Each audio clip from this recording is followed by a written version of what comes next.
আসসালামু আলাইকুম। শুনছেন আহমেদ হৃদয় রচিত উপন্যাস শেষ 15 দিন। আজ দ্বিতীয় পর্ব। মামা কেমন আছেন?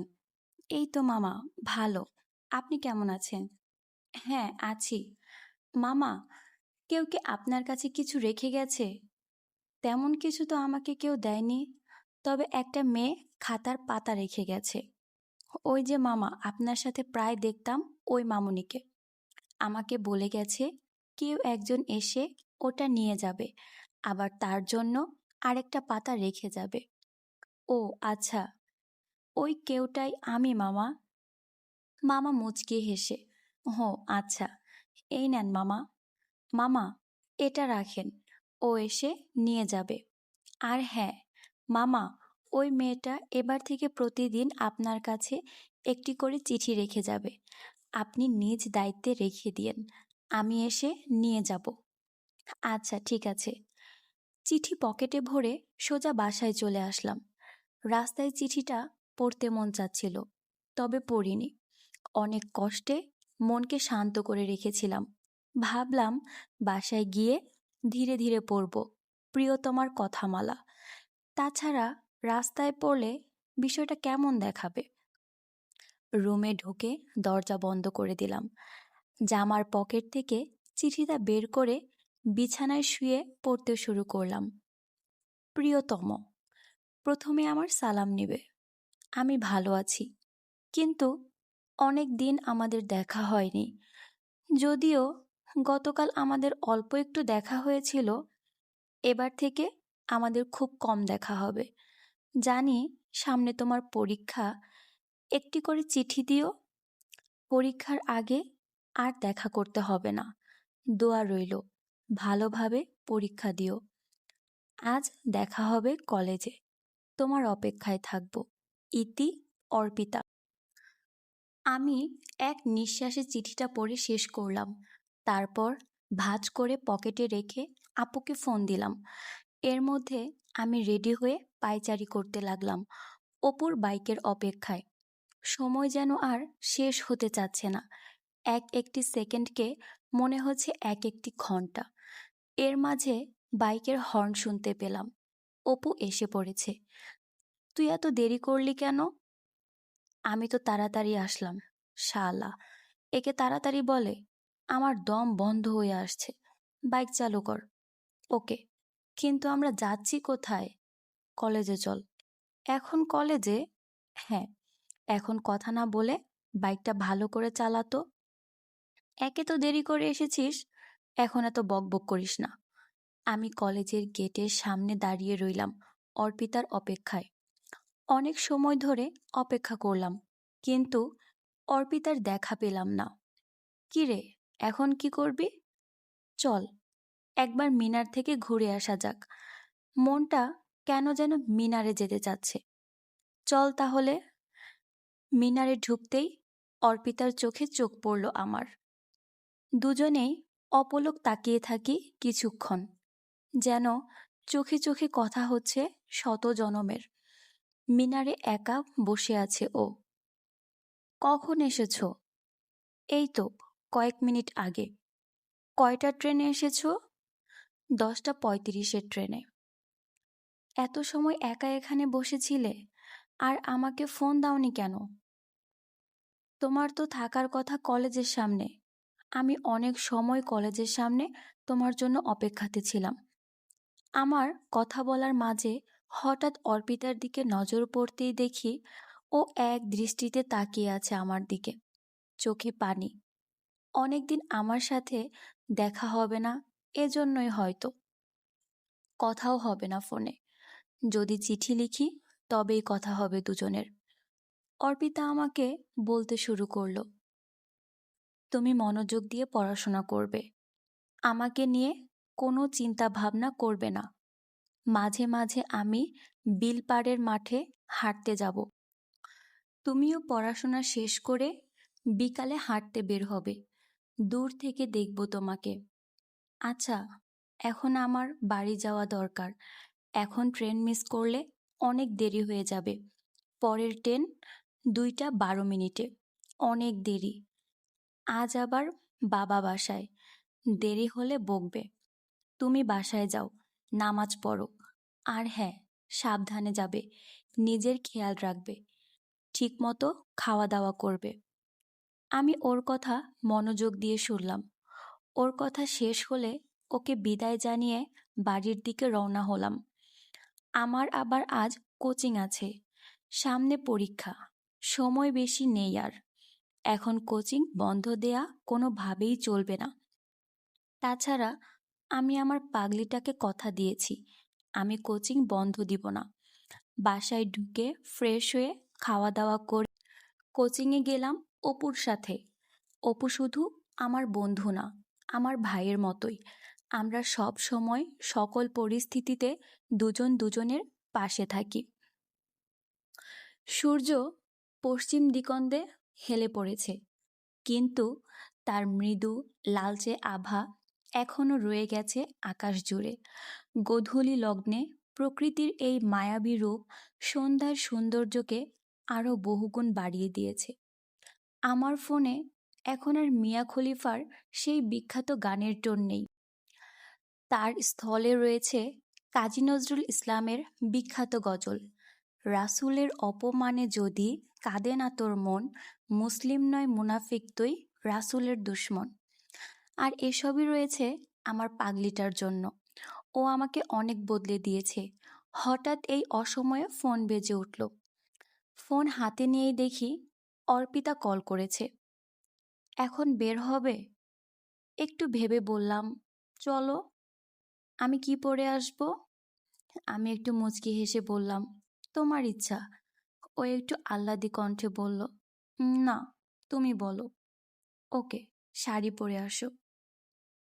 ওর বাসার পূর্ব পাশেই খেলার মাঠ আছে, আমি সেখানে ওর অপেক্ষাতে রইলাম। হঠাৎ পিছন থেকে দুটি হাত আলতো করে আমার চোখ ধরল। কোমল নরম হাতের স্পর্শ টের পেলাম।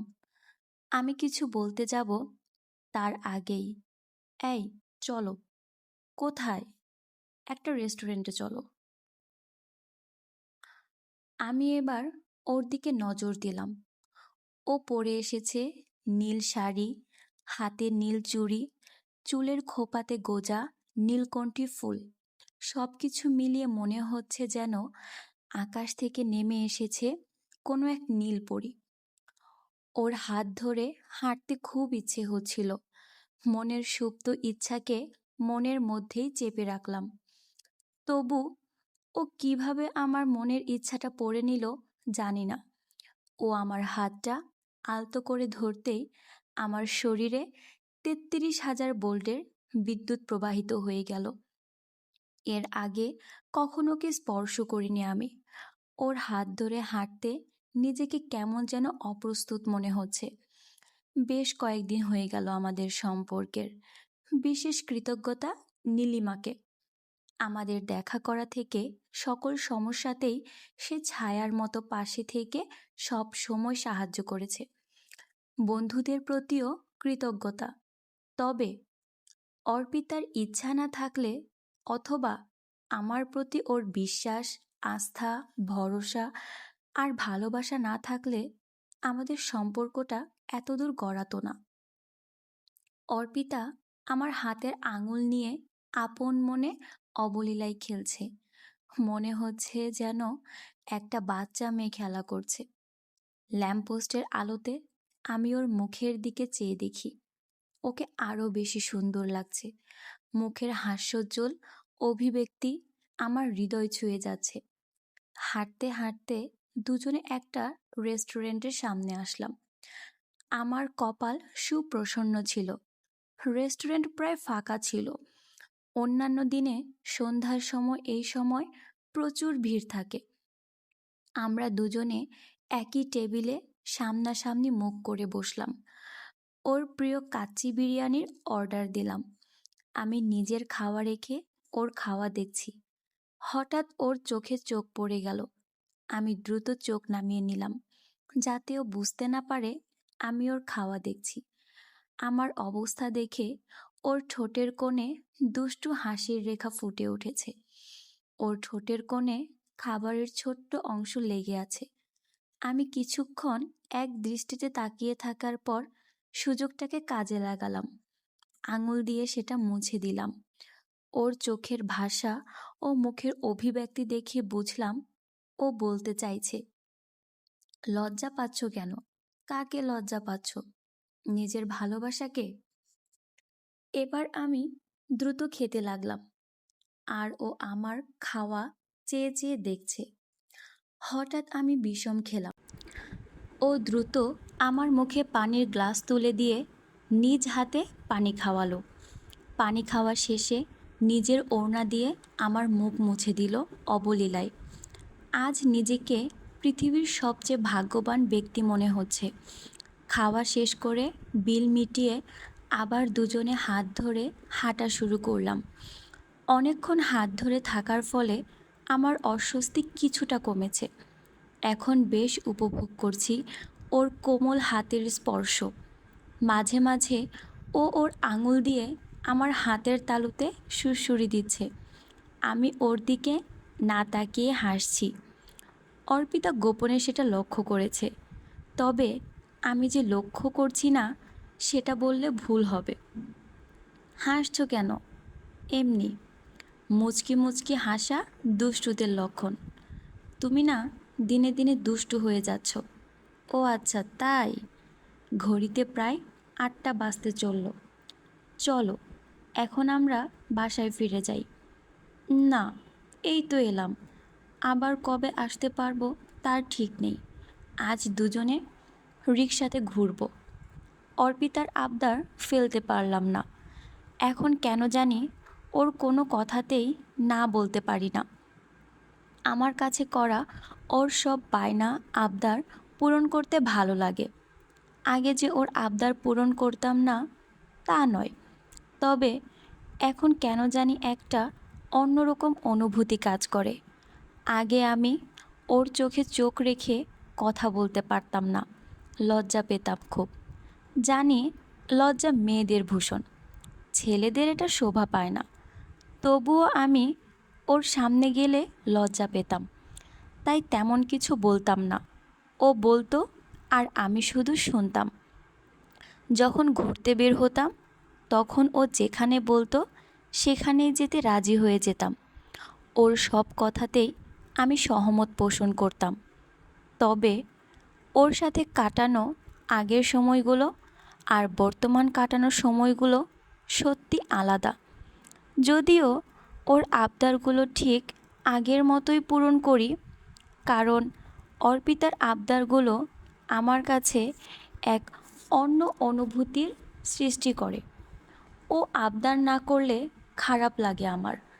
অর্পিতা যখন আমার কাছে কিছু আবদার করে আমি প্রথমে সেটার বিরোধিতা করি, তবে আবার ঠিকই সব আবদার পূরণ করি। আসলে ওকে রাগাতে আমার খুব ভালো লাগে। রাগলে ওকে আরও বেশি সুন্দর লাগে। ও যখন রাগি রাগি চোখে আমার দিকে তাকায় তখন মনে হয় আমি যেন আমার জীবনের শ্রেষ্ঠ সময় পার করছি। রিকশাতে দুজন পাশাপাশি বসেছি। সন্ধ্যার মৃদু বাতাসে ওর শ্যাম্পু করা চুল আমার মুখের ওপর চলে আসছে। ওর ঘন কালো চুলের ঘ্রাণ ও স্পর্শ আমি আস্বাদন করছি। ইচ্ছে করেই ও সরাচ্ছে না, যেন আমি ওর চুলগুলো সরিয়ে দেই। কিন্তু আমিও চুলের ঘ্রাণে ডুবে আছি। আমি রিকশায় বসেই কল্পনার জগতে হারিয়ে গেলাম।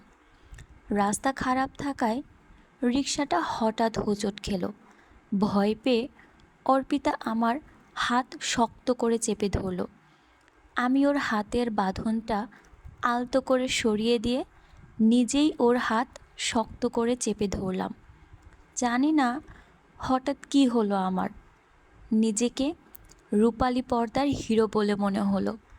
ছোটবেলা থেকে বাংলা সিনেমায় এমন ঘটনা দেখতে দেখতে বড় হয়েছি, তবে কখনো ভাবতে পারিনি যে আমার নিজের বাস্তব জীবনেও এমনটা হবে।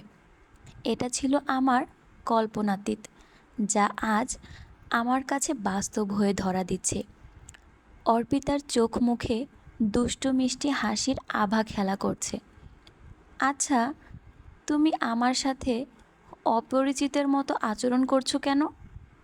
আমি তো তোমার ভালোবাসা, তাই না? তুমি আমার সাথে এমন আচরণ করছো কেন, যেন অপরিচিত কোনো মেয়ের সাথে আছো?